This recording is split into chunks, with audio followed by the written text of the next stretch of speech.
आतंक और आतंकवादियों के खिलाफ आम कश्मीरी अपनी आवाज बुलंद करने लगा है। कुछ साल पहले तक पाकिस्तान स्पॉन्सर टेरर के साए में रहने वाले आम कश्मीरी उस दौर की कहानी अब दुनिया के सामने ला रहे हैं। United Nations human rights council की 52वीं बैठक में कश्मीरी महिलाओं ने खुलकर अपनी बात रखी।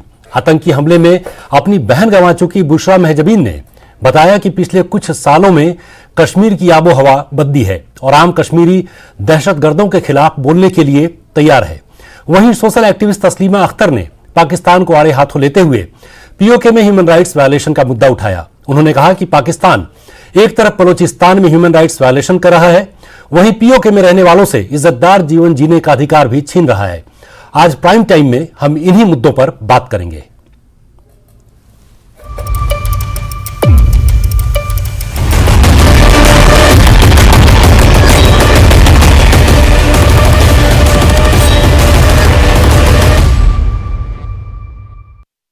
तो चलिए आपको पहले सुनवाते हैं कि बुशरा महजबीन ने और तस्लीमा अख्तर ने United Nations human rights council में क्या कहा, उसके बाद इस बातचीत को हम आगे बढ़ाएंगे। There is a visible change in the attitude of the common Kashmiris. For the first time, numerous Kashmiri families have shared their inhibitions to speak about the atrocity committed by terrorist organization. In 2003, my sister Nusrat Bano was brutally killed by militants, and I was shot multiple times in my arm. Life has never been normal since that day. Today we are willing to speak up and soon more families are expected to come forward sharing their experiences as stability and prosperity returns to the valley. The situation in Balochistan especially is nothing short of humanitarian crisis, with the Baloch people facing unimaginable levels of violence and torture at the hands of Pakistani government. Cross-border terrorist groups in Kashmir has resulted in significant destabilization in the region. The Pakistani government has provided financial, logistical and ideological support to various terrorist organizations operating in Kashmir, including Lashkar-e-Taiba and Jaish-e-Mohammed. तो चलिए इस मुद्दे पर बातचीत करने के लिए हमारे साथ कुछ खास गेस्ट भी मौजूद हैं। मुजफ्फर इकबाल खान, आप स्पोक्स पर्सन है जेकेएनसी के। रविंद्र सचदेव साहब एक्सपर्ट हैं आप फॉरेन अफेयर्स के। जावेद बेग साहब सोशल एक्टिविस्ट। आरएस पठानिया प्रवक्ता बीजेपी के, अभी हमारे साथ नहीं जुड़े, ये भी जुड़ेंगे। और साथ ही साथ Tejinder Singh Sodhi senior editor Jammu Kashmir news and Jammu Kashmir Ladakh और हिमाचल। आप सभी का बहुत बहुत स्वागत है। और सबसे पहले मुजफ्फर इकबाल खान, आपसे मैं ये जानना चाहूँगा कि अभी कुछ दिनों पहले तक ये तस्वीरें बहुत आम हुआ करती थी, कुछ सालों पहले तक जब विरोध प्रदर्शन होते थे कश्मीर में और एक अनरेस्ट का पीरियड था, उसमें पाकिस्तान और आईएसआईएस तक के झंडे दिखते थे और एक आम कश्मीरी जो है इसके बीच में कहीं दबला कुचला हुआ वो अपनी बात को सामने रख नहीं पाता था। तो इस बदलाव को आप किस तरीके से देखते हैं जब वहाँ की खवातीन यूनाइटेड नेशंस में जा रही हैं और बता रही हैं किस तरीके से पाकिस्तान एक पूरे टेरर मैकेनिज्म को स्पॉन्सर कर रहा था और मनूवर कर रहा था, आप इसको किस तरीके से देखते हैं? अच्छी बात है भाई, ह्यूमन राइट वायलेशन कहीं भी हो तो उसको उजागर करना चाहिए। बहुत अच्छी मुल्क हो, अगर कहीं भी ह्यूमन राइट वायलेशन है या किसी आवाज को दबाया जा रहा है तो उसके खिलाफ आवाज उठानी चाहिए। है वो इसीलिए है United nation human right forum का स्पेशल वॉचडॉग का काम ही यही है कि वो किस खित्ते में ह्यूमन राइट वायलेशन हो रही है उस पर उनकी अपनी एजेंसीज भी हैं, हम बोले या ना बोले उनको पता होता है किस इलाके में ह्यूमन राइट वायलेशन हो रही है।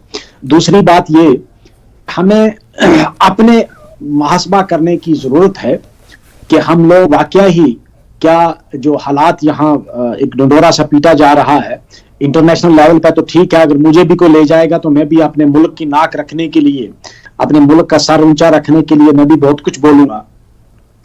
लेकिन विद इन स्टेट, अगर आप with in Jammu and Kashmir, क्या आज हालात बेहतर हैं? इस पर गौर करने की जरूरत है और लोगों से इस पर खुलकर बोलने की भी जरूरत है। अपनी पार्टी की जो लाइन है उसको छोड़ के नहीं, आप ये जो सवाल उठा रहे हैं कि क्या बेहतर स्थितियां हैं वहां पर, आपका क्या ख्याल है? आपको क्या लगता है? क्योंकि आप एक सवाल कर रहे हैं तो मुझे जहन में एक जवाब भी आता है या फिर वहां के सिचुएशंस को देखकर ही एक रिएक्शन आता है दिमाग में।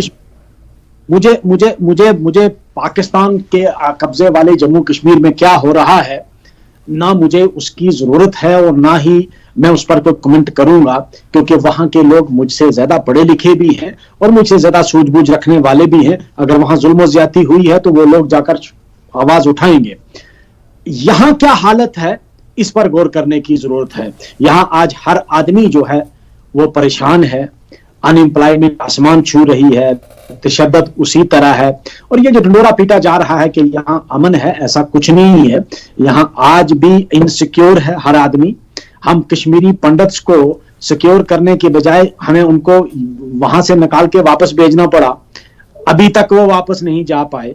हम उनकी जॉब का कोई मसला हल नहीं कर पाए। हम वहां सिविलियन कोई भी है, माइनॉरिटी है या देखिए, मुद्दे कई हैं, लेकिन अभी एक नई शुरुआत भी हुई है। एक एफडीआई भी आ रहा है। चलिए, एक मॉल से ही शुरुआत हो रही है, लेकिन आपको नहीं लगता कि एक सही दिशा में कुछ तो शुरुआत हो रही है, एक डेफिनेट डायरेक्शन में हमारी मूवमेंट है। हम वहां के युवाओं को नौकरी देने की कोशिश कर रहे हैं, सरकार कोशिश कर रही है। एक शुरुआत तो दिख रही है जो बहुत ही स्ट्रांग है, बहुत ही अच्छी है। वही तो मैं कह रहा हूं कि शुरुआत ही नहीं हुई है अभी तक। मुझे बताओ, डेवलपमेंट के बारे में हमें जो ये ख्वाब दिखाया गया था भाई 5 अगस्त को कि 370 जो था वो सबसे बड़ी हर्डल है। अरे हर्डल हटे हुए भी अब 4 साल तो वो हो गए और 5 साल तो इस हुकूमत को हो गए हैं। लेकिन आज बच्चा बच्चा सड़क पे है, जम्मू भी सड़क पे है, कश्मीर पहले ही था। अब ये जो आप कहते हो ना फोर्स्ड साइलेंस जो है, ये ज्यादा देर चलने वाली चीज नहीं है। जिस तरह जम्मू में लोग निकले ना भाई, इसी तरह जब आप हद क्रॉस हो जाएगी तो हर जगह से लोग निकलेंगे। और हालात ये बन रहे हैं कि यहाँ एक बहुत बड़ी प्रॉब्लम जो है वो ऑफिंग में है। मुझे ठीक है, आपके पास लौट कर आएंगे एक बार फिर से, हमारे पास वक्त है, आपके पास एक बार फिर से लौट कर आएंगे। जावेद बेग साहब हमारे साथ जुड़े हुए हैं। जावेद बेग साहब, जिस तरीके से मुजफ्फर इकबाल खान बोल रहे हैं कि परिस्थितियां उतनी अच्छी नहीं है जैसी कि दिखाने की कोशिश हो रही है, लेकिन हमने देखा वहां पर इन्वेस्टमेंट की बात हो रही है, अमली जामा भी पहनाया गया, एक तो शुरुआत हो गई है, कई सारे ऐसे प्रोजेक्ट्स पाइपलाइन में हैं। और ठीक है कि 5 अगस्त 2019 के बाद ये 4 साल का वक्त गुजरा है, लेकिन परिवर्तन तो रात दिन में हो नहीं जाते। इसमें एक मशीनरी काम करती है, एक प्रोसेस होता है। आखिर इतने दिनों से जो चीज़ें वहाँ रुकी हुई थी, डेवलपमेंट नहीं हो रही थी और जो पूरा एक डिस्टर्बेंस का माहौल था, तो जब तक स्टेबलाइज नहीं होंगी चीज़ें तब तक चीज़ें आखिर डेवलपमेंट की जो गाड़ी है वो आगे बढ़ेगी कैसे? तो आपको लगता है कि अभी जो मूवमेंट्स हो रहे हैं, जो डेवलपमेंट हो रहा है, वो सही डायरेक्शन में जा रहा है और भले ही वक्त लगे लेकिन एक सॉलिड ये एक प्रोग्रेस है? शुक्रिया जनाब। देखिए, सबसे बड़ी डेवलपमेंट जो एक कौम की, एक शहर की, एक रियासत की, एक मुल्क की, वहां के लोगों की डेवलपमेंट आप खुद ही देख सकते हैं। जैसे इस प्रोग्राम के आगाज में आपने हमारे कश्मीर की बेटियों को अक़वाम मुत्तहिदा के जैसे सबसे बड़े सियासी प्लेटफॉर्म पे अपनी बात रखते हुए देखा। जो मेरे दोस्त, काबिल दोस्त मुजफ्फर साहब अभी कह रहे हैं कि कश्मीर के लोग खुश नहीं, कश्मीर में ये चीज अच्छी नहीं, वो चीज अच्छी नहीं, फिर अच्छा क्या था? 87 का वो डाका जो जमहूरियत पे इन्होंने डाला था नेशनल कॉन्फ्रेंस ने, 96 में जब इन्होंने फ्रॉड से यहां पे हुकूमत संभाली, कश्मीर का पहला हिंदू मैसेकर, फारूक अब्दुल्ला साहब उस टाइम सीएम थे, 97 में आज ही के दिन हुआ था। और बदकिस्मती से मेरे ही गांव में हुआ था, जब मेरे गांव के 8 इनोसेंट हिंदुओं को मारा गया था, उस वक्त इनकी सरकार थी। क्या वो फॉर्मूला इनको सही लगता है? अजीब गरीब लोग हैं ये। जब ये हुकूमत संभाले उस वक्त सब कुछ ठीक था।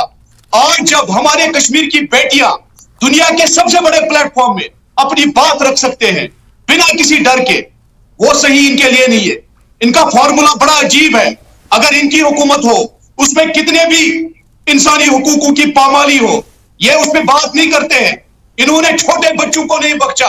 वामिक फारूक, तुफैल मुत्तू इनकी हुकूमत में मारे गए। आज हमारे बच्चे इंटरनेशनल लेवल पे हमारे मुल्क का नाम रोशन करते हैं। यह चीज इन्हें रास नहीं आती है। इनका बड़ा अजीब गरीब फॉर्मूला। ठीक है, आज के डेट में हमारे नौजवान ओलंपिक में जाते हैं। आज के डेट में हमारे कश्मीर में एफडीआई आ रहा है। अभी मैं आज पूरा दिन एक जगह पे था जहां पे श्रीनगर का नंबर 1 मॉल बनने वाला है। उसमें 8000 जॉब्स क्रिएट होंगे। वो चीज इन्हें रास नहीं आती है क्योंकि इनका फॉर्मूला एंटी इंडियन है इनका फॉर्मूला, एंटी कश्मीरी है, इनको चंद एक खानवालों को एडजस्ट करना है, अकोमोडेट करना है। ठीक है जावेद बेग साहब, बाकी आते हैं इनका आपके कोई पास, सबसे एक वर्जन लेते हैं फिर आते हैं आपके पास। बीजेपी के प्रवक्ता हमारे साथ आर एस पठानिया भी जुड़े हुए हैं। पठानिया साहब, मुजफ्फर इकबाल खान कह रहे हैं कि परिस्थितियां वैसी नहीं है जैसी दिखाने की कोशिश की जा रही है और लोगों में बड़ी नाराजगी है, लेकिन जावेद बेग साहब को भी आपने सुना, हम भी वहां देख रहे हैं ग्राउंड रियलिटी क्या है, एक बहुत बड़ा चेंज दिख रहा है। आपको क्या लगता है कि इनकी जो ओपिनियन है, इनकी जो सोच है सियासी है और उनको वो चीजें नहीं दिख रही हैं जो जमीन पर वहां हो रही हैं? नेशनल कॉन्फ्रेंस के पर्सपेक्टिव से अगर आप देखें तो वाकई चीजें ठीक नहीं है, क्योंकि नेशनल कॉन्फ्रेंस का एक और इनके कुछ साथी जो कश्मीरी दल है, इनका एक ट्रैक रिकॉर्ड रहा है डिफॉल्ट के साथ, धोखे के साथ, एक मैनिपुलेशन के साथ पावर को चिपके रहना है। और उस पावर को चिपकने के चक्कर में डीसी कौन लगेगा, एसएसपी कौन लगेगा, एमएलए कौन बनेगा, मंत्री कौन बनेगा, वो एक परिवार कश्मीर में तय करता था।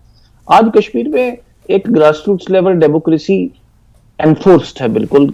अम्पटीन number of district development councillors, chairman, block development council, municipalities, panchayat में जिसे कहते हैं लोग अपने लोकल सेल्फ गवर्नेंस का नया एक इतिहास लिख रहे हैं। National Conference needs to respond कि ये वक्त ठीक नहीं था तो कौन सा वो वक्त ठीक था जब आपने 7 दशक, मुजफ्फर साहब I have great respect for him, 7 दशक आपने जम्मू कश्मीर की बेटियों के साथ सौतेला व्यवहार किया, उनको अपने राइट से महरूम रखा।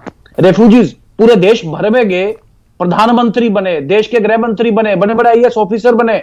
अरे आपने तो एक रोजगार और जिसे कहते हैं एक जमीन लेने का हक नहीं अभी तक दिया उनको। आप बात करते हैं परिस्थिति की, परिस्थिति वो ठीक थी जब यहां की कानून साज असेंबली में अटैक हो गया, परिस्थिति वो ठीक थी क्या? 110 दिन उमर अब्दुल्ला साहब की सरकार और स्टोन पेल्टिंग नहीं बंद हो पाई थी क्या? कश्मीर में हड़ताल और बंद का कैलेंडर होता था बाहर आने से, जिसे कहते हैं कोई कर्नाटक बेंगलोर वाला आदमी, अरे यहां इन्वेस्टमेंट करना तो दूर, वो यहां पे सैर करने के लिए भी जिसे कहते हैं डरता था। आज अगर रिकॉर्ड 1.8 करोड़ अगर टूरिस्ट इस वर्ष में आया तो परिस्थिति ठीक नहीं है क्या मुजफ्फर साहब? मैं नेशनल कॉन्फ्रेंस को पूछना चाहूंगा। आज इन सवालों का जवाब लेंगे, दूसरी बार आते हैं आपके पास भी और मुजफ्फर इकबाल खान साहब से भी इस सवाल का जवाब लेंगे। अब एक बार चलते हैं जरा रविंद्र सचदेव साहब की तरफ। आप विदेश मामलों के जानकार हैं। जिस तरीके से कश्मीर की महिलाओं ने पीओके की भी जो बात उठाई है, वहां पर अभी तक बात होती थी यूनाइटेड नेशंस में और उसके अलग अलग जो मंच है उसके ऊपर जो पाकिस्तानी लीडर्स हैं वो हमारे कश्मीर की बात उठाते थे। अभी पीओके में जो एट्रोसिटीज हो रही हैं, जो वहां पर लोगों की मुश्किलें हैं, वहां पर ह्यूमन राइट्स वायलेशन है, उसको लेकर बात की गई है। आपको लगता है कि ये जो अंतर्राष्ट्रीय मंच पर ये बात उठाई गई है इसका एक इम्पैक्ट होगा और ये फोकस एक शिफ्ट होगा? Thank you very much. जी हाँ, कुछ तो इम्पैक्ट होगा, पर बात यह है कि बाय द वे अनफॉर्चुनेटली आज की जो दुनिया है और अंतर्राष्ट्रीय फोरम अगर हम कहें जिससे आपका मतलब यूनाइटेड नेशंस है, इस समय बहुत अलग और बड़ी और दूसरी प्रॉब्लम भी चल रही हैं जिनके चलते स्पेशली यूक्रेन का मुद्दे को लेकर के या ताइवान भी ले लीजिए, ये वो जो हॉट टॉपिक्स ज्यादा चल रहे हैं इस समय, जिसके चलते इन इश्यूज की ऊपर फोकस ज्यादा अटेंशन स्पैन नहीं है लोगों का। That's one. सेकेंडली, पाकिस्तान की भी अपनी ओवरऑल प्रॉब्लम्स इतनी बड़ी हैं इस समय। पाकिस्तान टोटली इकोनॉमिक रूप से कोलैप्स कर चुका है। पाकिस्तान को कोई पैसा आईएमएफ से आने के चांस बिल्कुल नहीं है, चाहे वो डिस्कशंस करता रहे। उसके अलावा पाकिस्तान के अंदर इंस्टेबिलिटी बाकी और आतंकी है वो। तो अनफॉर्चुनेटली ये होता है कि कई और जो प्रॉब्लम्स हैं वो पीछे धकेल दी जाती है, राइट?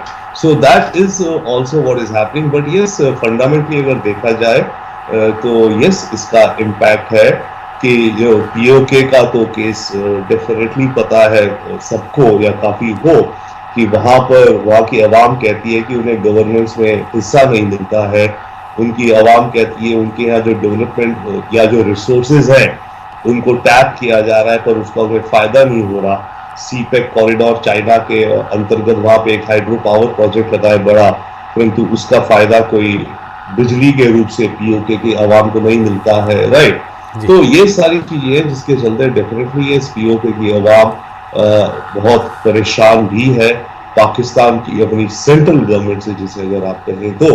और दूसरा फ्लिप साइड ये है कि बॉर्डर के इस पार वो देखते हैं यस श्योर, हमारे यहाँ कश्मीर में भी इश्यूज चल रही हैं, परंतु बॉर्डर के पार इस तरह भारत में जब वहां की आवाम ये देखती है कि कितनी डेवलपमेंट हो रही है ओवरऑल इंडिया में, पॉजिटिव स्टोरीज आ रही हैं इंडिया की, तो ऑब्वियसली उन्हें अपने गरेबा में झांक करके उन्हें खुद को दुख भी होगा कि भाई हमारा देश, अगर मानिए हमारा देश को वो लॉयल्टी कहते हैं, डेफिनेटली कहिए आप अपने देश को कि हमारे देश की सरकार हमें कुछ नहीं दे पा रही है, और इसके चलते वो अपनी देश की सरकार के खिलाफ बोल भी रहे हैं। और ठीक है, आएंगे एक बार फिर से आपके पास और समझेंगे इस पूरे इक्वेशन को। फिलहाल चलते हैं हम तेजिंदर सिंह सोढ़ी जी के पास। आपसे ये समझना चाहेंगे तेजिंदर जी कि अभी तक पाकिस्तान अपने प्रोपेगेंडा में हमारे कश्मीर के लोगों को अपने साथ जोड़कर दिखाता रहा, और बिलावल भुट्टो भी अभी गए थे यूनाइटेड नेशंस, तो वहां पर भी वो अपने अंदरूनी हालात को छोड़कर वो कश्मीर का रोना रोते रहे। लेकिन यहाँ तो तस्वीर पूरी तरीके से बदल चुकी है, और यहाँ के लोग ऐसा लग रहा है कि उन्होंने अपनी तरफ से डिसोसिएट कर लिया है किसी ऐसी भी बात से जिसमें पाकिस्तान को उनके साथ जोड़कर देखा जाए। पीओके की बात उठाई गई, हम सोशल मीडिया के थ्रू और पाकिस्तानी मीडिया के थ्रू भी देख रहे हैं कि वहां के हालात कितने बुरे हैं।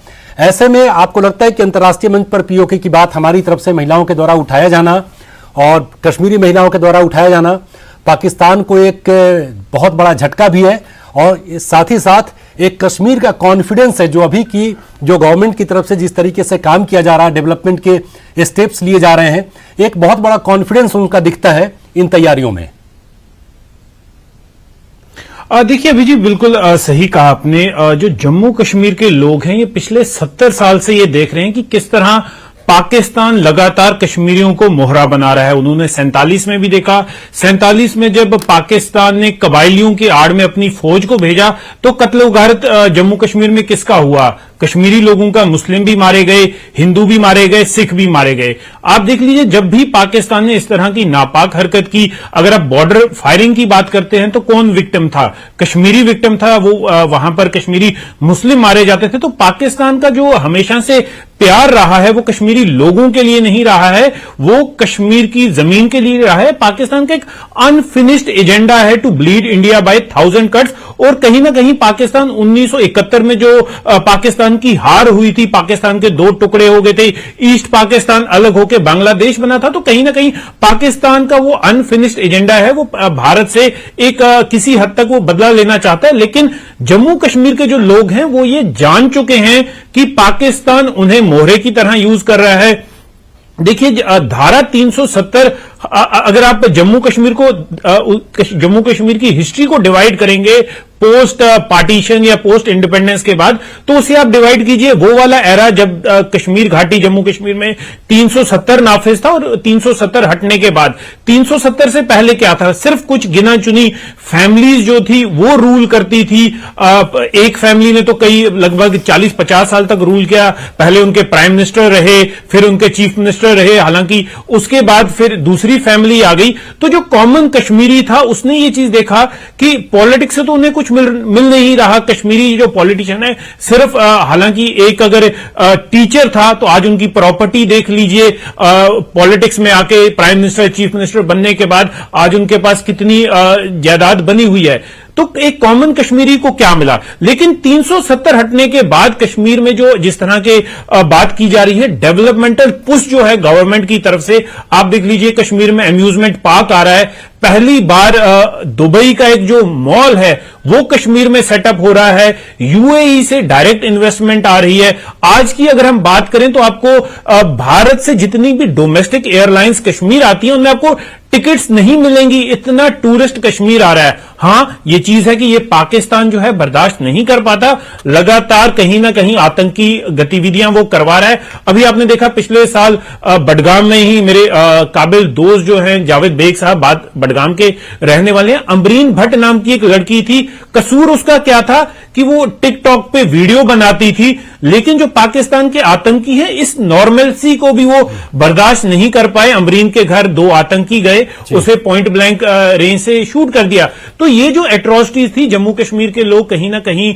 दबे हुए थे, बात नहीं कर पा रहे थे। लेकिन जो अभी का माहौल है, कश्मीरी लोगों ने एक वो कॉन्फिडेंस दिखाया है कि कहीं ना कहीं अगर उन्हें प्लेटफॉर्म मिल रहा है तो वो उस मुल्क को बदनाम करें। उस मुल्क के बदनाम वर्ड ठीक नहीं होगा, उस मुल्क उनको एक्सपोज करें जो अपनी पूरी पॉलिसी कश्मीरीज को टारगेट में लगा देता है। बिल्कुल, और बात इसका रही खामियाजा पीओके भी- की, मैं ये पॉइंट ऐड करना चाहूंगा जी। अभय जी, मैं पीओके की बात ऐड करना चाहूंगा। पीओके 1947 में वजूद में आया। आप ये बता दीजिए, जो पीओके की सिफारिश करने वाले लोग हैं, क्या पीओके में एक भी माइनॉरिटी कम्युनिटी का बंदा है? अगर नहीं है तो क्यों नहीं है? आप देख लीजिए, वहां पर वही हालात जो हैं जम्मू कश्मीर में बनाने की कोशिश की गई, लेकिन केंद्र सरकार ने और जम्मू कश्मीर प्रशासन ने एक ढाल की तरह खड़े हुए कश्मीर, ये तो आतंकवादी तो चाहते थे कि पहले आप कश्मीरी पंडितों को कश्मीर से निकाल दीजिए, फिर आप बाकी माइनॉरिटीज को निकाल दीजिए, लेकिन सरकार ने इनको अगर वहां पर वापस भेजा तो ये टेररिस्ट के सामने, उन टेररिस्ट के लिए एक मैसेज है कि ना केंद्र सरकार ना जम्मू कश्मीर प्रशासन आपके सामने सरेंडर नहीं करेगी और अपने हर एक नागरिक को पूरी तरह से जम्मू कश्मीर में पूरी सुरक्षा प्रदान करेगी। जी अभय जी। ठीक है, बिल्कुल ठीक। तो हम लोग वापस आएंगे, एक छोटे से ब्रेक के लिए रुकेंगे और उसके बाद कई सवालों के जवाब भी लेने हैं आपसे, और एक छोटा सा ब्रेक, तुरंत हाजिर होते हैं। ब्रेक के बाद सीधा रुख करते हैं मुजफ्फर इकबाल खान का। इकबाल खान साहब, आप बड़े नाराज लगे और ऐसा लगा कि जो अभी जिस तरीके से वहां पर एडमिनिस्ट्रेशन है जो काम कर रहा है उससे भी आप असंतुष्ट दिखे, लेकिन जैसा कि जावेद बेग कह रहे थे कि एक लंबे अर्से तक आपकी पार्टी ने वहां पर राज किया है, उस दौरान आपने ऐसा क्या किया जिसको आप अगर कंपेयर ही करते हैं 2019 के पहले के फेज को और उसके बाद के फेज को, तो ऐसा क्या आपने किया था जिसमें आपको लगता है कि बहुत ज्यादा डेवलपमेंट कश्मीर में हुआ, जम्मू कश्मीर में हुआ, और उसके बाद जो गाड़ी थी डेवलपमेंट की वो पटरी से उतर गई? या कि आप ऐसा कहना चाह रहे हैं कि वो दौर था जब डेवलपमेंट उस समय उस वक्त भी नहीं हुआ था और इसीलिए आप कह रहे हैं कि इस वक्त भी कुछ नहीं हो रहा है? ऐसा आपको क्यों लगता है? खैर, जावेद साहब की तो मैं मुनासिब नहीं समझता मैं उनकी किसी भी बात का जवाब दूं। मैं आपको एक जवाब दे देता हूं। जम्मू कश्मीर में जो भी हुआ है, अगर तामीर और तरक्की हुई है ना, आप कहते हो इतने टूरिस्ट आए हैं, अरे भाई, टूरिस्ट के ठहरने की जगह क्या रातों रात बनाई है? इस सरकार ने बनाई है? किसने बनाई है? वो टूरिस्ट कहां ठहर रहा है? ये डेवलपमेंट हुई है तो टूरिस्ट इतना ठहर रहा है। दूसरी बात, ये जितने भी हॉस्पिटल, रोड, ये जितनी तरक्की हुई है, कॉलेजेस बने हैं, ये किस दौर में बने हैं? आप 2019 के बाद एक प्रोजेक्ट बता दो ना, कोई एक प्रोजेक्ट कि हमने ये किया है। ये सरकार जो हुकूमत का ढंडोरा ये खरीदे हुए लोग आते हैं ना जो चैनलों पे, इनसे पूछो कोई एक प्रोजेक्ट बता दो यार, एक प्रोजेक्ट कोई, और कोई एक लिस्ट जो आपने निकाली हो। हर सिलेक्शन लिस्ट चोरी का शिकार हो गई और करप्शन इस वक्त आसमान छू रही है। पॉलिटिकल इंस्टेबिलिटी, आप ये कोई जवाब है? बड़ी अजीब बात है। ठीक है, अच्छी बात है, आप कहते हो कि सिर्फ पंचायती राज जो है, पंचायत तो यहां पहले भी थी। हां, यहां डीडीसी जो पूरे मुल्क में इस तरह इलेक्शन कहीं भी नहीं हुआ, यहां हुआ है। तो पूरे मुल्क में डीडीसी है, वहां आप असेंबली मत बनाओ। आप अगर इतने कहते हो कि लोग खुश हैं, आप इलेक्शन क्यों नहीं करवा रहे हो यहां? आपको डर है कि लोग हमें कान से पकड़ के जम्मू कश्मीर से बाहर निकाल देंगे। आपने जो एंटी पीपल पॉलिसीज, टैक्स पे टैक्स लगाया इस गवर्नमेंट ने हम पे, सोर्सेज हमारे, बंदे बाहर के आकर, ठेकेदार कोई यूपी से, कोई बिहार से, कोई महाराष्ट्र से, रेत नहीं निकाल सकता यहां का आदमी जम्मू का, दरिया हमारे, पानी हमारा। चलिए ठीक है, आपने कई सारे आरोप लगा दिए। आरएस पठानिया साहब, आप जवाब देंगे? पहले मेरी बात सुन लीजिए आप। ठीक है, ये तो ठीक है, आप जो कहना चाह रहे हैं वो बात आपकी समझ में आ गई। आते हैं, एक बार फिर से आपके पास लौटेंगे पठानिया साहब। चल जाएगा ना इलेक्शन, 5 साल हो गए आपको। पंचायत के बाकी मुल्क में है, बाकी मुल्क में अपने असेंबलियां क्यों बनाई है? वहां भी बंद कर दो असेंबली। एक ही हुकूमत में रिस्पेक्टफुल सबमिशन है, पंचायती राज लगा दो पूरे मुल्क में, क्या जरूरत है असेंबली की? मेरा रिस्पेक्टफुल सबमिशन है कि आज का जो टॉपिक है कि सबसे पहले तो पाक अधिकृत जम्मू कश्मीर और लद्दाख, एक हिस्सा पाकिस्तान के इलीगल कंट्रोल में, एक हिस्सा चीन के इलीगल कंट्रोल में। पहले तो हमें इस बात पे एक राय, आम राय हमें जिसे कहते हैं, एक मंच पे रहना चाहिए कि मॉरली, पॉलिटिकली, कॉन्स्टिट्यूशनली वो एरिया जम्मू कश्मीर का और जिसे कहते हैं देश का, भारत का अटूट अंग है, और उस अटूट अंग पे ह्यूमन राइट्स वायलेशन, उस अटूट अंग पे डेवलपमेंटल विकास के नाम पे जिसे कहते हैं, आज भी जिसे कहते हैं स्टोन एज में वो लोग रह रहे हैं, और जिस तरीके के जो बेसिक जो ह्यूमन राइट्स वहां पे लोगों को डिनाई किए जा रहे हैं, उसका भी एक्सपोजे यूएन में भारत ने किया है। We should take care of it. आज दूसरा जो ये रोड एंड बेल्ट इनिशिएटिव जो चाइना पाक इकोनॉमिक कॉरिडोर, और देखें जो अनडॉक्यूमेंटेड रिपोर्ट है अक्साई चेन से लास्ट 47 तक जो जिसे कहते हैं मालिया नजराना जिसे कहते हैं वो महाराजा हरि सिंह जी ने लिया था उसमें। आज अक्साई चेन चाइना के लीगल कंट्रोल में है। आज हमारा सेंट्रल एशिया से लिंक हमारा स्नैप्ड है। तो इन डिप्लोमेटिक एफर्ट के बिना इस जिसे कहते हैं छोटी एक पॉलिटिकल एक छींटा कशी में फंसते हुए एटलीस्ट हम सब पॉलिटिकल पार्टीज को एक मंच पे होकर बात करनी चाहिए कि we want our part of Jammu and Kashmir under illegal control of Pakistan. We want our part of Jammu and Kashmir under illegal control of China. इस विषय पे बात करें।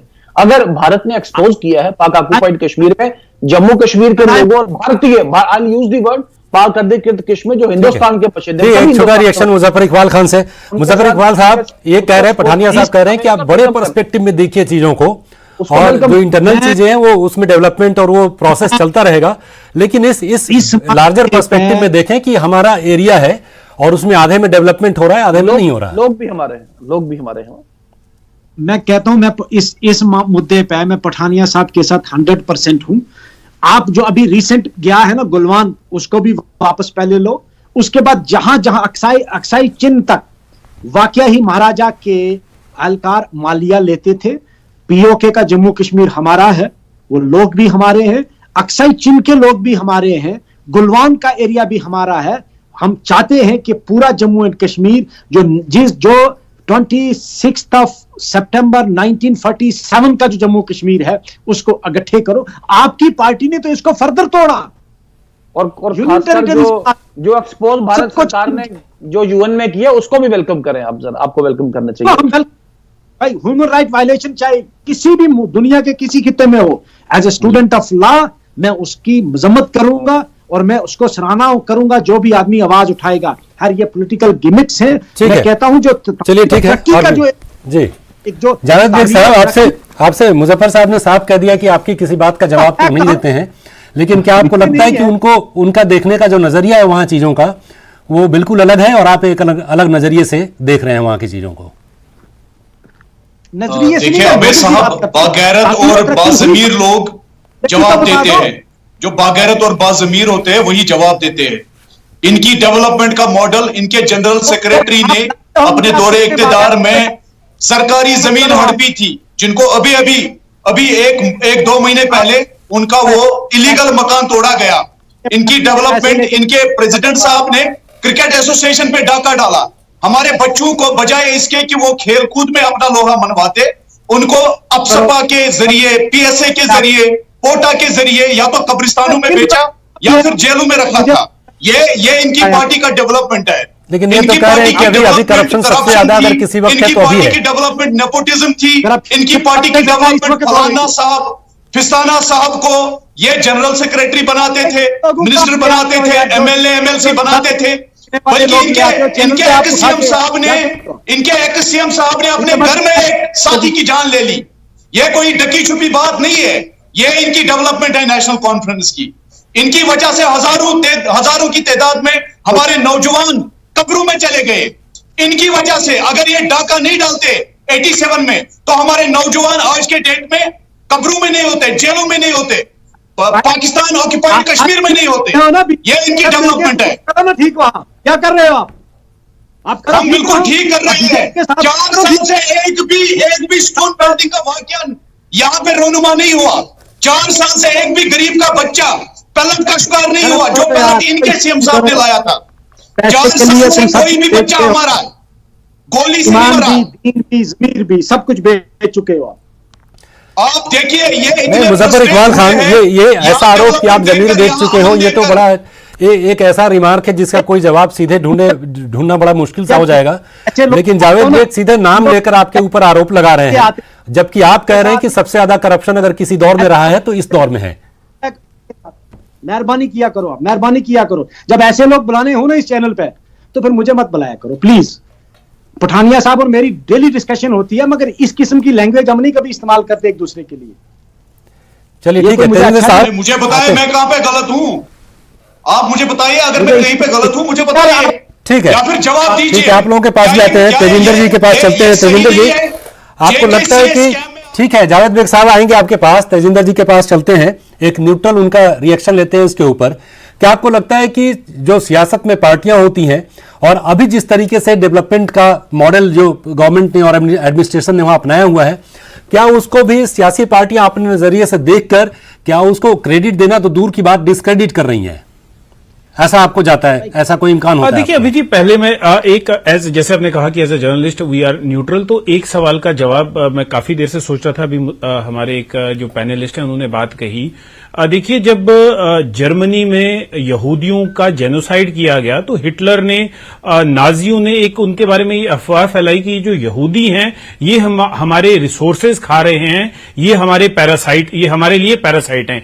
आज वही बात हमारे जो पैनलिस्ट हैं उन्होंने यूपी के, बिहार के, महाराष्ट्र के लोगों के लिए कहा कि रिसोर्सेज तो जम्मू कश्मीर के लोगों के हैं, लेकिन बाहर के लोग यहां पर आके वो यूपी, बिहार और बाकी जगहों के उन्होंने नाम लिए, वो लोग आके हमारे रिसोर्सेज को हमसे छीन रहे हैं। तो ये एक उन लोगों के अगेंस्ट जो है नफरत फैलाने का ये एक आप कह सकते हैं जो आतंकियों को एक ये कहने का कि ये लोग हमारे दुश्मन हैं क्योंकि हमारे रिसोर्सेज लूट रहे हैं। देखिए मुजफ्फर साहब, आप एक रिस्पेक्टेड एडवोकेट हैं, आपको ये बात नहीं कहनी चाहिए कि कोई बाहर का, क्योंकि यूपी हो, बिहार हो, वो भी हिंदुस्तान का एक हिस्सा है जैसे जम्मू कश्मीर, और हर एक इंसान को अगर आप देख लीजिए कि जम्मू कश्मीर का कोई कश्मीरी अगर यूपी में जाके, बिहार में जाके अपनी रोजी रोटी कमा रहा है, वहां पर अपनी शॉल्स का बिजनेस कर रहा है, वहां पर अपनी दुकानें चला रहा है, तो यूपी के, बिहार के, महाराष्ट्र के हर एक हिंदुस्तानी को यह हक है कानून के तहत कि वो कहीं पर भी आके अपनी रोजी रोटी कमा सकता है। तो मुझे बहुत गलत लगा जब आपने ये बात कही, तो मैंने इसको पॉइंट आउट करने के लिए आपको ये कहा कि हर एक हिंदुस्तानी को कहीं पर भी इज्जत से, मेहनत से काम करके अपनी रोजी रोटी कमाने का पूरा हक है। जैसे अभी बात की अभय जी, आपने सवाल जो पूछा पीओके के बारे में, आप देखिए पीओके के लोग अभी प्रोटेस्ट कर रहे हैं। हर दिन हम यहां पर न्यूज 18 जम्मू कश्मीर, लद्दाख, हिमाचल पे ऐसे वीडियो लगातार दिखा रहे हैं जो पीओके से आ रहे हैं, और वो लोग प्रधानमंत्री, हिंदुस्तान के प्रधानमंत्री नरेंद्र मोदी से अपील कर रहे हैं कि उन्हें उस एट्रोसिटी से निकाला जाए, पीओके को भारत के साथ वापस जोड़ दिया जाए, क्योंकि वो लोग अभी देखिए उनके पास आटा नहीं है, आटे चावल खाने के लिए नहीं है। हर दिन हम रिपोर्ट कर रहे हैं कि कैसे आए दिन वहां पर एसेंशियल कमोडिटीज की जो कीमतें हैं वो बढ़ाई जा रही हैं।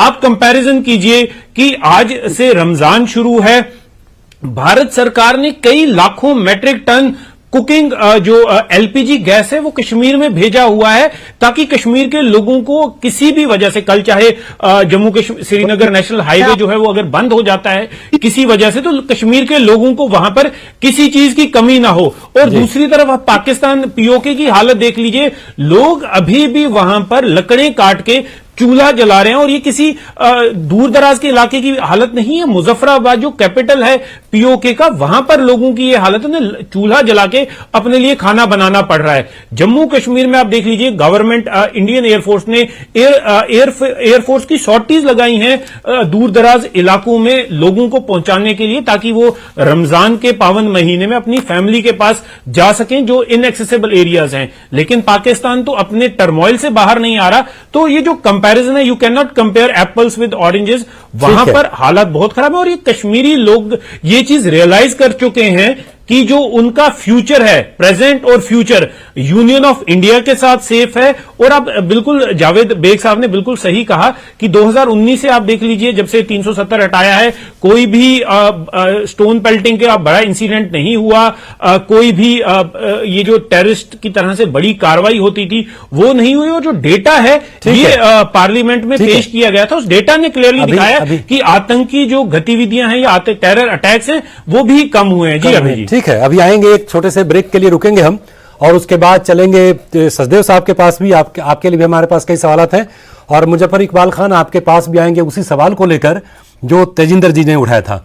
एक छोटा सा ब्रेक, तुरंत हाजिर होते हैं। जारी रखते हुए हम सीधा रुख करते हैं रविंद्र सचदेव साहब का। सर, आपसे ये जानना चाहेंगे कि जैसे ह्यूमन राइट्स कमीशन के काउंसिल में जाकर बात उठाई, तस्लीमा अख्तर ने पीओके की बात उठाई, और अभी तक जैसे पहले हमने चर्चा भी की थी, अभी तक पाकिस्तान की तरफ से कश्मीर की बात की जाती थी, अब पीओके की बात की जा रही है। आपने कहा कि एक ठीक है कि ऐसे यूएन के सामने ऐसे बहुत सारे मुद्दे हैं जिसमें ये मुद्दा ढका रहेगा, लेकिन हमारे पर्सपेक्टिव से तो एक इम्पॉर्टेंट स्टेप है कि जो एक तरीके से कहते हैं जो एरर था उसको हम करेक्ट करने की कोशिश कर रहे हैं, जहां बात हमारी अननेसेसरली कश्मीर की बात होती थी और जहां एट्रोसिटीज़ हैं, जहां डेवलपमेंट नहीं है पीओके, वहां की बात अब उठाई जा रही है। तो इसको आप अगले पड़ाव के तौर पे क्या कदम देखते हैं भारत की तरफ से उठाना चाहिए, क्योंकि मौजूदा जो केंद्र सरकार है इस मुद्दे को बहुत सेंसिटिव तरीके से देखती है। जी हाँ, थैंक यू। आपका प्रश्न ये है कि इंडियन गवर्नमेंट यूके के अंदर जो ह्यूमन राइट सिचुएशन है उसको कैसे आगे हाईलाइट कर सकती है, इज दैट द क्वेश्चन? जी बिल्कुल। Thank you. नहीं, डेफिनेटली यस, हमें करना चाहिए और कीप असाइड सारी पॉलिटिक्स अलग रखिए, सब कुछ अलग रखिए, हम दोनों देशों के रिश्तों को अलग रखिए। जहाँ मानवता या मानवीय अधिकारों की बात है तो वी शुड स्टैंड, उनके साथ हमें खड़े होना चाहिए, खासकर की जो कि हमारे पड़ोस में लोग रह रहे हैं। तो ये मुद्दे हमें उठाने चाहिए, but at the same time Pakistan में इस समय मुद्दे और भी है। पीओके के अलावा बलूचिस्तान भी देख लीजिए, वहां भी बड़ा इश्यूज चल रही हैं ना। जहां तक बात रही कि भारत आगे क्या इन पे कदम उठाएगा, क्या उठा सकता है, डेफिनेटली यस। देखिए, हर समय एक तो यूएन में रूटीन में रिव्यू के लिए आते हैं ये मैटर्स, राइट। तो जब भी ये मैटर्स रिव्यू के लिए आए, भारत को वहां पर इंफॉर्मेशन हमें शेयर करनी चाहिए, जितनी ज्यादा अच्छी इंफॉर्मेशन यानी कि डिटेल्ड एविडेंस जितनी ज्यादा हम प्रेजेंट कर सके उतना हमारा बेहतर केस बनता है। हमारा केस क्या, उन लोगों का केस जो ये सफर कर रहे हैं, जिनके बिहाफ पर या जिनके बिहाफ पे हम कुछ आवाज रख सकते हैं ऐसे फोरम्स पर, तो एसेंशियली वही रहेगा।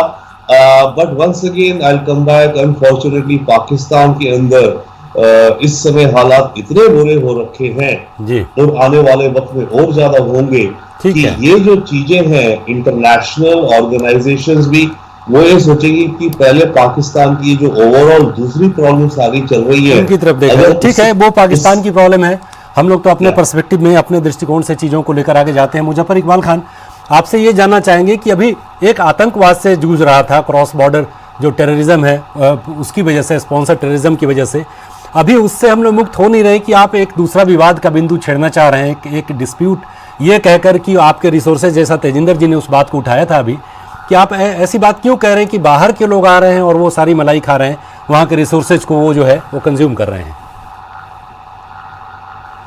तेजिंदर जी से मेरा एक सवाल है, जब महाराष्ट्रियन ये कहता है कि महाराष्ट्रियन के लिए है, वहां आपको नहीं लगता है कि ज्यूज वाली पॉलिसी और एंटीसेमिट पॉलिसी जो है वो अप्लाई की जा रही है? जब बिहारी ये कहता है कि बिहार सिर्फ बिहारी के लिए है, वहां आपको तकलीफ नहीं होती? जम्मू का कोई अगर कहे, कश्मीर का कोई कहे कि जम्मू और कश्मीर के रिसोर्सेज हम लोग इस्तेमाल करने का पहला हक है, फिर यहाँ के लोगों को कहां छोड़ोगे आप?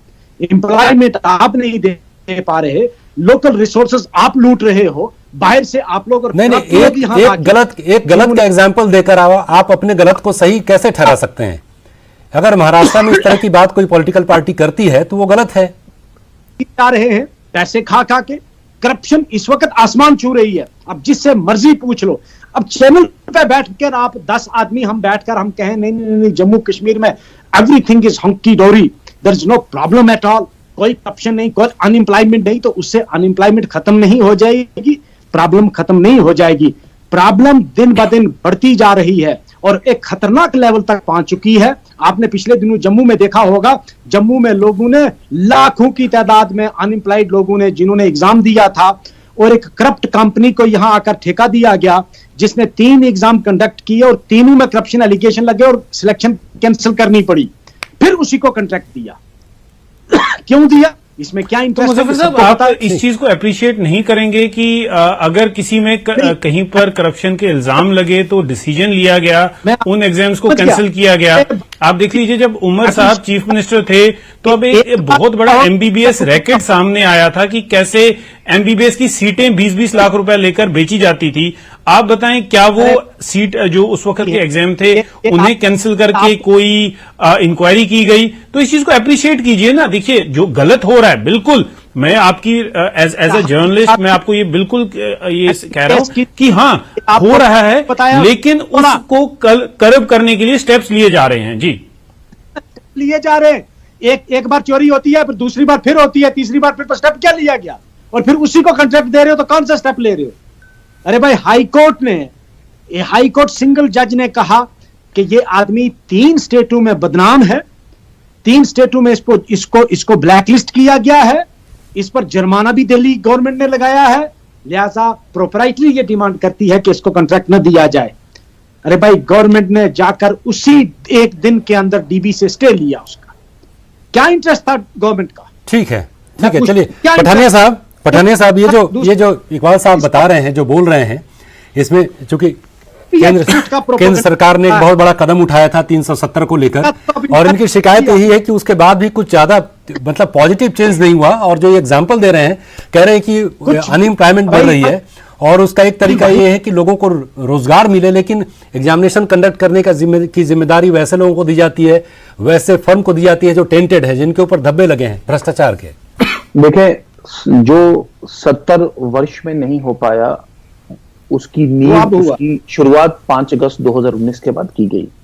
मुजफ्फर साहब को ईमानदारी से कम जो पॉजिटिव इनिशिएटिव्स हुए हैं, चाहे वो डेवलपमेंटल फ्रंट पे देखें या वो प्रोसीजरल फ्रंट पे देखें, आज कितनी सर्विसेज ऑनलाइन की गई, या आप इसमें ओवरऑल जिसे कहते हैं सेंटर ने जैसे अपना पिटारा जम्मू कश्मीर के लिए खोला। हाँ, इश्यूज हैं, मैं ये नहीं बोलूंगा ऑलवेज जम्मू कश्मीर एक जिसे कहते हैं स्वर्ग की नगरी बन गए। इश्यूज हैं, विषय हैं, काम करने की जरूरत है, और हम सबको मिल बैठ के काम करना चाहिए, ना कि आपसी छिंटा, आपसी खींचतान में जिसे कहते हैं टाइम गुजारें, समय गुजारें, और पब्लिक ओपिनियन को भी क्लटर करने की कोशिश करें। We should work. और इस नए अरेंजमेंट, देखें, एक बात मेरी साफ और स्पष्ट है, ये मुजफ्फर साहब भी जानते हैं और जम्मू कश्मीर का बच्चा भी जानते हैं कि 5 अगस्त 2019 से पहले की पोजीशन ना आएगी, ना आने की उम्मीद है, ना ही आने की किसी ने कयास लगा के रखा है। इस परिस्थिति में चल रहा हूं, ये परिस्थिति देश के हित में है, जम्मू कश्मीर के हित में है, और हमारे हर पॉलिटिकल दो आपकी कंपल्शन है इसके बारे में बोलना, और जिसे कहते हैं मेरी रिक्वेस्ट है मुजफ्फर साहब, आपकी कंपल्शन है कि आपके ने इसके बारे में दुखला रोना है और आपने लोगों को अट्रैक्ट करने की कोशिश करनी है। ठीक है, एक क्लोजिंग रिमार्क, क्योंकि आज वक्त हमारे पास इतना ही है। तेजिंदर जी, एक छोटा सा एक कंक्लूडिंग रिमार्क आपसे कि क्या ये एडमिनिस्ट्रेशन और पब्लिक की जो कोलैबोरेशन है अब, ये एक सही दिशा में जा रही है और ये बढ़िया काम कर रही है जम्मू कश्मीर के विकास के लिए? देखिए अभय जी, लूप होल्स हर जगह होते हैं। ये हम क्या करें कि ये जो लोग गवर्नमेंट को रन करते हैं वो लोग भी हमारे सिस्टम में से हैं, लेकिन एक ऑनेस्ट जो है वो एफर्ट्स लगाए जा रहे हैं कि जम्मू कश्मीर के लोगों को वो डेवलपमेंट दी जाए जिसके वो हकदार है, और उस पर कई ऐसे स्टेप्स लिए जा रहे हैं। आप देख लीजिए, अभी जम्मू कश्मीर में ही, जैसे मैंने पहले भी कहा कि एक इंटरनेशनल स्टैंडर्ड्स का मॉल खुल रहा है, वहां पर आपका ये अम्यूजमेंट पार्क जो है डिज्नीलैंड और यूनिवर्सल की तरह का एक पार्क खुल रहा है। और जैसे बात करें टूरिस्ट, आप टूरिस्ट देखिए कितना इन्फ्लक्स है टूरिस्ट का भी कश्मीर वैली में, कि टिकट्स नहीं मिल रही, तो कहीं ना कहीं जेन्युइन एफर्ट जो है वो एडमिनिस्ट्रेशन का हो रहा है, एक तो सिस्टम को क्लीन करने का। उन लोगों को आप देख लीजिए, डेडवुड जिन्हें सिफारिशों पे अपॉइंट किया जाता था, एक टाइम ऐसा था कि कोई चीफ मिनिस्टर एक पर्ची लिख के दे देता था और लोगों की नौकरियां पक्की हो जाती थी। एक सिस्टम को अडॉप्ट किया गया। अगर लोगों ने उस सिस्टम में खामी निकाली, खामी सामने आई, तो एग्जाम पूरा कैंसिल कर दिया गया। सीबीआई से इंक्वायरी कराई जा रही है। आप देखिए, सबसे बड़ी इन्वेस्टिगेटिंग एजेंसी है, उससे इंक्वायरी कराई जा रही है। पहले ऐसा कभी नहीं होता था कि अगर कई ऐसे केसेस सामने आते थे, लोग प्रोटेस्ट भी करते थे, लेकिन तब की गवर्नमेंट्स के कान पे जूं भी नहीं रेंगती थी। लेकिन अभी कुछ ना कुछ तो किया जा रहा है। जो जम्मू कश्मीर के लोग, देखिए प्रोटेस्ट पहले भी होते थे, आप अगर डेटा देख लें तो अनएम्प्लॉयमेंट जो जम्मू कश्मीर में थी, वो जब यहां पर इलेक्टेड गवर्नमेंट्स थी तब भी वैसा ही था, कोई फिगर्स में ज्यादा चेंज नहीं आया। हर साल देख रहे हैं कि जो कैंडिडेट, कम से कम एक तो यह है कि एक ऑनेस्ट अटेम्प्ट लिया जा रहा है और आने वाले वक्त में जरूर इसके कुछ अच्छे नतीजे देखने को मिलेंगे। फिलहाल आज हमारे पास वक्त इतना ही है। आप तमाम पैनलिस्ट का इस डिबेट में शिरकत करने के लिए बहुत बहुत शुक्रिया। तो फिलहाल प्राइम डिबेट में इतना ही। बाकी खबरों के लिए आप देखते रहिए न्यूज़ 18 जम्मू कश्मीर, लद्दाख और हिमाचल। नमस्कार।